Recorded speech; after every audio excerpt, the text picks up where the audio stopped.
Per paskutinės kelias dienas praktiškai šioje vietoje buvo priparkuotas, kaip ir šitas prabangus Mercedesas, Rolls-Royce'as, Ferrari iš Baltarusijos. Ir ką daryti su tokių prabangių automobilių šeimininkais, kurie nepaiso kelių taisyklių ir kurie galvoja, kad jie turi teisų per daug. Matyt, tankas yra geriausia priemonė.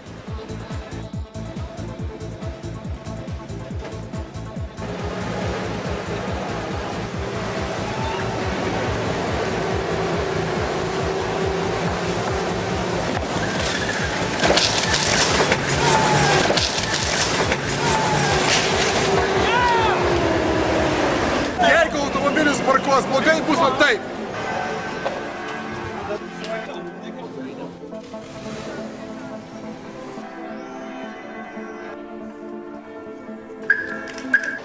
Sveiki, kitą kartą laikykitės kelių taisyklių. Pasistengsiu.